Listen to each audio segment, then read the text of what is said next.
டேஸ்டியான அரைச்சி வச்ச மீன் குழம்பு எப்படி செய்யலாம்னு பார்த்தலாமா?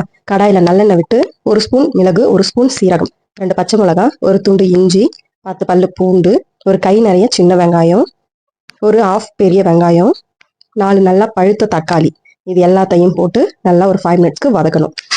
வெங்காயம் தக்காளி இந்த அளவுக்கு வதங்கினதும் மசாலாக்கு தேவையான உப்பு, ஒரு சிட்டிகை மஞ்சத்தூள், வீட்டில் அரைச்ச மிளகாத்தூள் ஒரு 3 ஸ்பூன், இது எல்லாத்தையும் போட்டு நல்லா கிளறி விட்டுட்டு ஒரு 5 மினிட்ஸ் மசாலா நல்லா வதங்கினதும் ஆற வச்சு அரைச்சி எடுத்துக்கலாம்.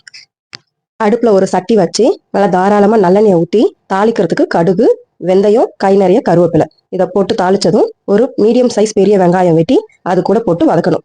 வெங்காயம் இந்த அளவுக்கு வதங்கினதும் நம்ம அரைச்சி வச்சிருக்க மசாலாவையும் ஆட் பண்ணி தேவைக்கேற்ப தண்ணியும் மிக்ஸ் பண்ணி குழம்புக்கு தேவையான உப்பையும் சேர்த்துக்கலாம்.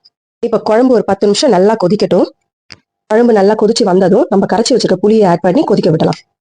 நல்லா கொதிச்சு எண்ணெய் பிரிஞ்சு வந்ததும் நம்ம கிளீன் பண்ணி வச்சிருக்கிற மீனை ஆட் பண்ணிட்டு ஒரு 10 நிமிஷம் மீன் வேகிறதுக்காக சிம்ல வச்சிடலாம்.